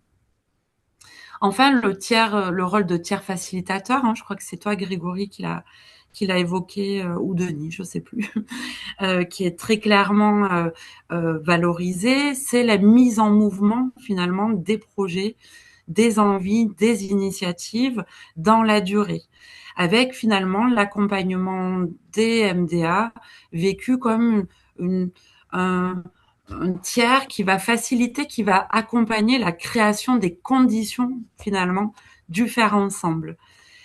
Finalement, les effets sont simultanés hein, avec la motivation individuelle, la question de la mise en relation, la sécurisation et puis évidemment l'expérimentation collective qui devient alors tout à fait possible et envisageable. Encore une fois, il n'y a pas de modèle unique hein, de l'évolution des modes de coopération, mais en tout cas, le rôle des MDA de catalyseur est clairement exprimé. Je te renvoie le bâton de parole, Luciana, si tu veux l'attraper. Merci, Audrey. C'est encore l'autre, s'il te plaît, Marie. Ouais. Alors, moi, j'adore un peu les tableaux. Et donc, finalement, j'ai mis dans le petit tableau, c'est les résultats que Audrey vient d'exprimer pour l'analyse transversale. Mais en tout cas, le tableau, il permet de rendre visible non pas de modèle unique, comme vient de souligner Audrey, mais des manières de faire des MDA qu'on a trouvé assez récurrentes dans tous les rapports et qui vont produire des effets convergents sur les associations, les collectifs et les territoires. Si je ne vais pas présenter tous les tableaux, je vous donne un, deux exemples. Donc, une première manière de faire qui est très structurante, largement partagée, est celle de l'accompagnement en proximité et dans la durée. Donc, il s'agit d'un accompagnement individualisé, qui est inscrit dans un temps long, comme ça a été déjà souligné, qui repose sur une posture de faire avec, donc d'écoute, de non-prescription, adaptation au rythme et à la maturité des associations. Concrètement, cela prend la forme des rendez-vous individuels, des suivis réguliers, d'un accompagnement qui évolue en fonction des besoins exprimés par les associations. Donc, les effets observés sont une montée de compétences progressives, un renforcement de la confiance et du pouvoir d'agir, une capacité des associations à prendre des décisions et de s'auto-organiser. À l'échelle territoriale, cette manière de faire va contribuer, on peut dire, à une stabilisation du tissu associatif local en sécurisant des parcours peut-être un peu fragiles au départ. Si je prends un autre exemple, celle de la facilitation du faire ensemble, on observe un rôle complémentaire, mais tout aussi central des MDA. Ici, la posture est celle du catalyseur, de lecture réflexive, etc.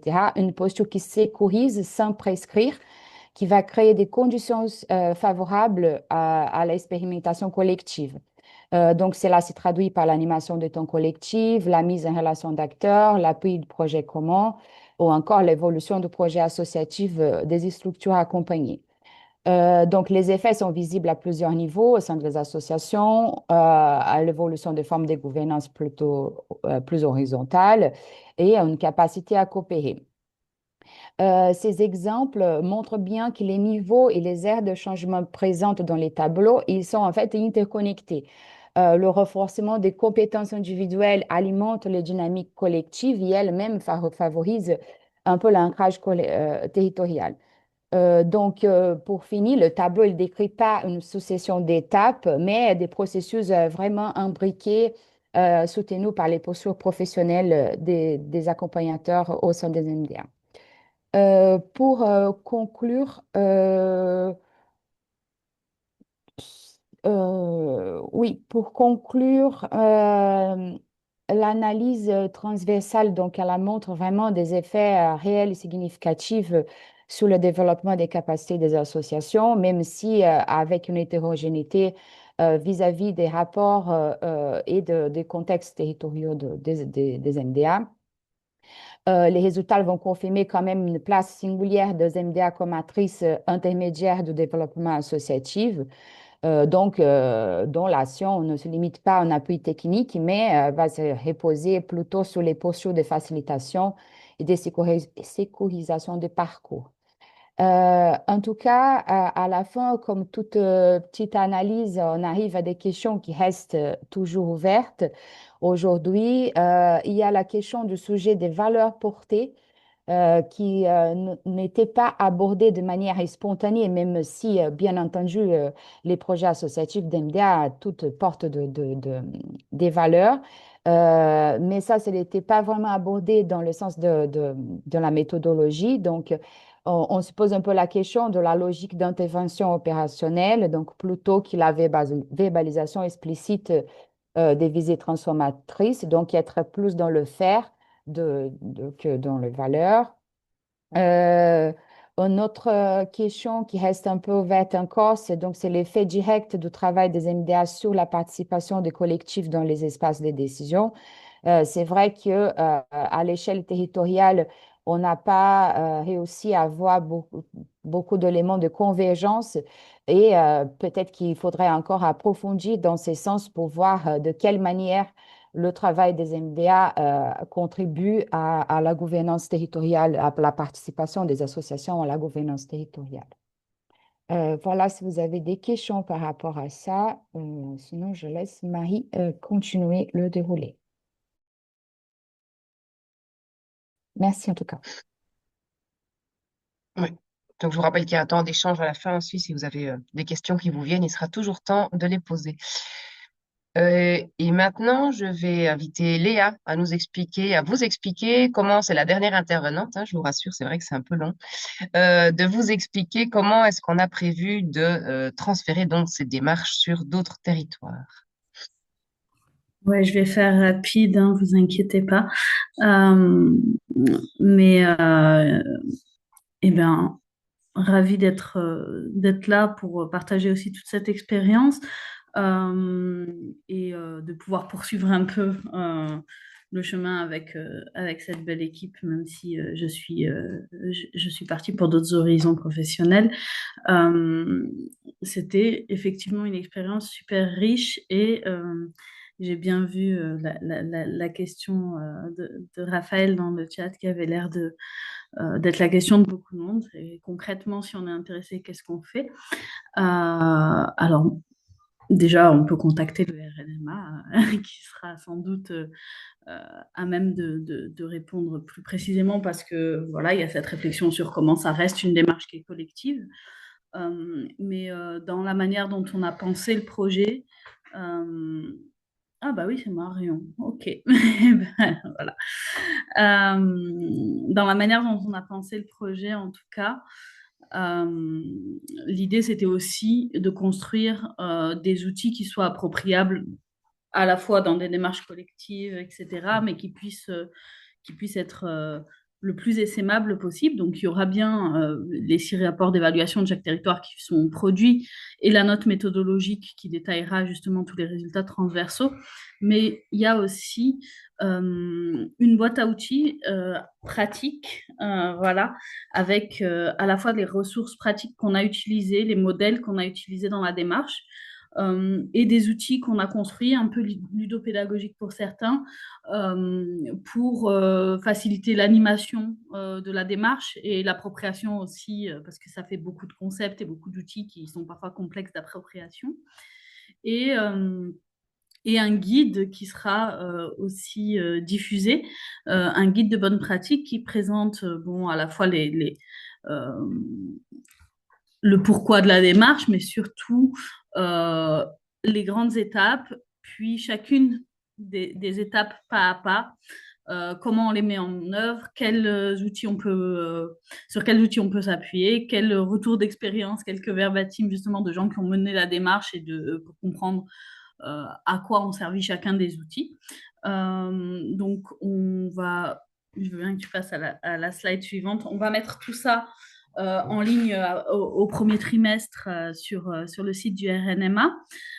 Donc, j'ai mis 3 étapes, mais vous avez compris que la deuxième étape est un peu la grosse étape et donc elle est divisée en 2. C'est pour ça que Marie en avait mis 4 sur sa slide à elle.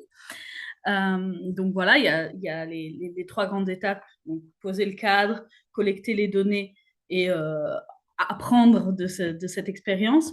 Et sur la collecte des données, il y a la collecte interne sur les pratiques et les écosystèmes et la collecte externe, donc sur les trajectoires des assos accompagnés. Je vais passer à la suivante, je ne vais pas m'appesantir là-dessus. Et l'idée, c'est de vous donner un peu plus de détails sur comment c'est construit. Donc, dans le guide de pratique, on reprend pour chacune de ces étapes les différents sous-étapes, hein, les différentes phases qui a à mener. Donc, comment on clarifie les intentions, on identifie les niveaux de changement, on choisit son périmètre et on a construit et capitalisé un petit peu des outils. Donc, évidemment, là, il y aura le référentiel d'évaluation détaillé.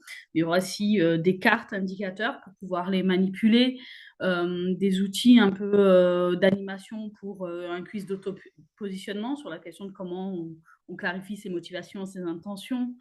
Bien la suivante.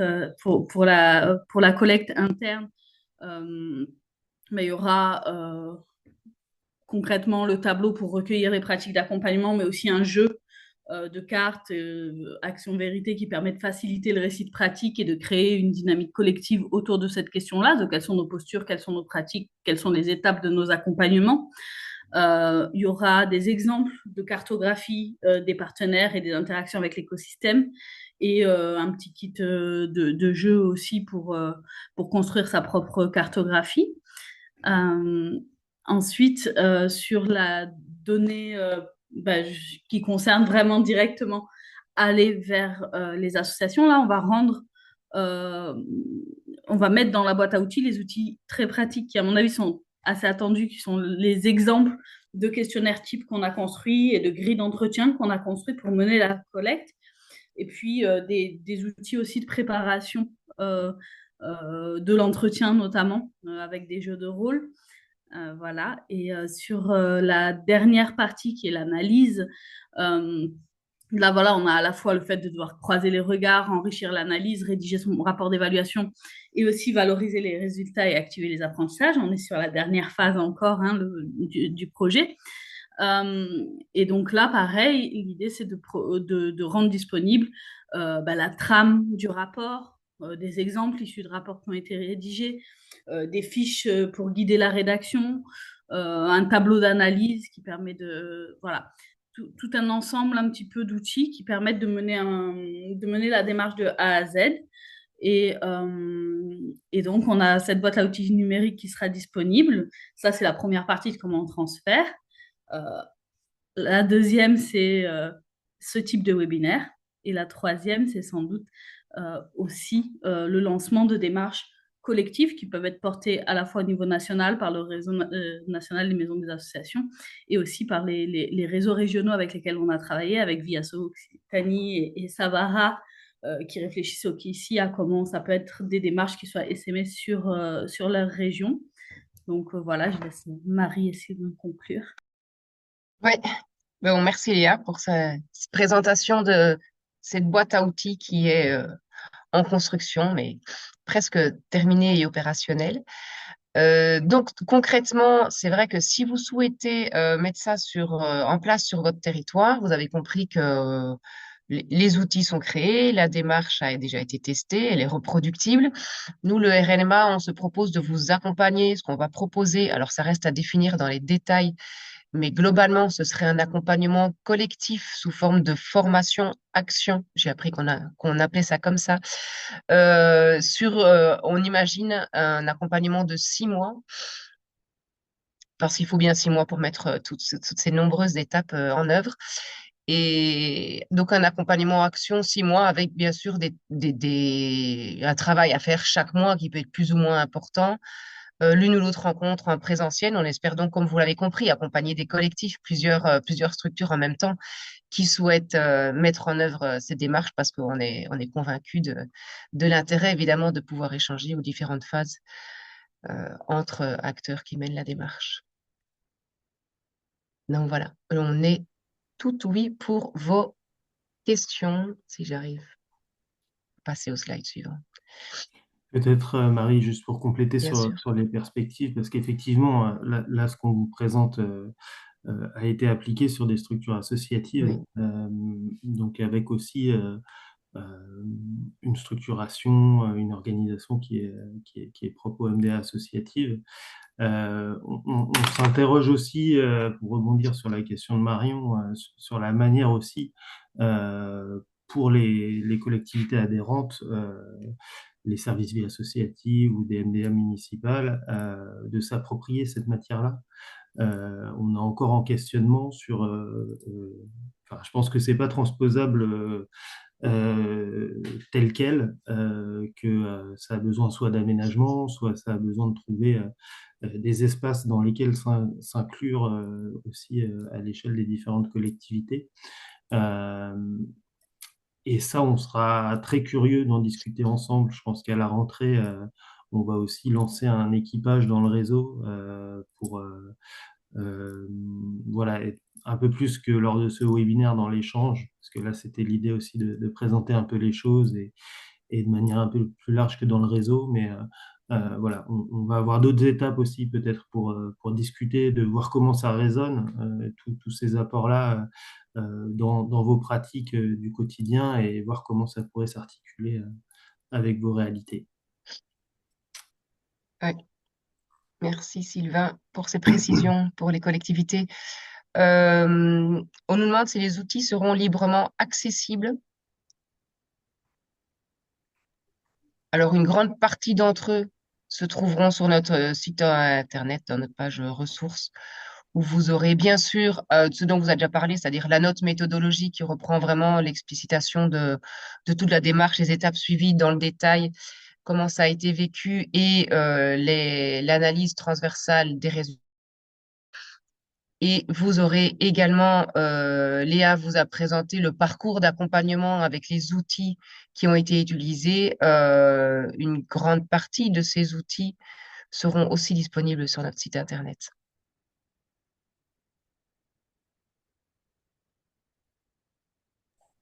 Peut-être préciser quand même sur la disponibilité des outils que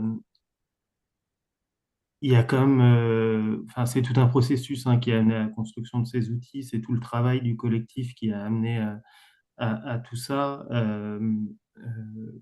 La question d'être en capacité, de manière autonome, de s'approprier tous ces outils et de faire vivre la démarche sur un territoire me semble ambitieuse. Alors, si ça peut être le cas, tant mieux. Mais voilà, en tout cas, rappeler que le réseau est là pour accompagner et aider aussi à la prise en main de ces outils qui sont riches, denses et parfois un peu complexes.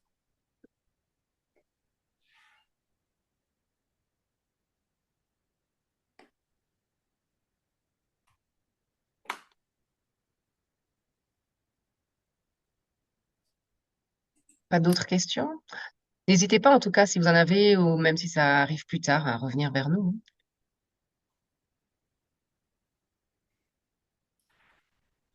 Oui, Jean-Marc. Oui, bonjour, merci beaucoup pour ce temps de partage. Euh, Effectivement, énormément de liens avec la démarche Noura plus globalement sur l'évaluation en association, donc portée par le mouvement associatif, le F3E et la Fonda. Ça nous intéresse, je pense, d'autant plus. Donc, on travaille avec Hélène Duclos sur la création de l'outil Noura d'auto-évaluation, que les maisons des associations sont pour nous aussi des acteurs clés pour transmettre les réflexions et les approches d'évaluation associative dans le milieu plus largement. Euh, donc, on est aussi avec ce regard-là et je dirais même cette ambition politique de changer les regards sur l'évaluation de façon vraiment globale au sein du monde associatif. Merci. Merci Jean-Marc pour. Oui, oui, je pense qu'on partage. Nous aussi, on fait notre chemin sur la question pour essayer de, voilà, d'acculturer aussi le réseau et de réfléchir sur ces questions. Voilà, toujours réfléchir encore ensemble sur ces questions Et puis, je crois qu'on se voit en janvier aussi lors du Copil Noura pour échanger sur la manière d'articuler nos projets. Donc voilà, on aura l'occasion de revenir aussi vers le réseau parce qu'effectivement, si là on a travaillé à l'échelle des structures d'accompagnement à la vie associative, Grégory en parlait un peu de voilà comment aussi on peut appliquer ces modalités d'évaluation sur des collectifs d'associations. C'est voilà, c'est aussi dans des réflexions et là articulé évidemment avec Nora.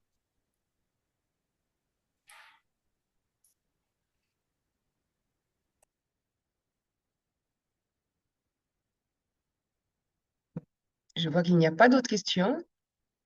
Donc, je vous rappelle qu'on est bien joignable encore. Si les questions arrivent plus tard, n'hésitez pas à transférer. On va mettre assez vite le webinaire et son support en ligne sur notre site. Donc, n'hésitez pas à revenir vers nous et à diffuser l'information. Et sinon, je vous souhaite à tous une belle après-midi, un bon appétit probablement. Et à bientôt.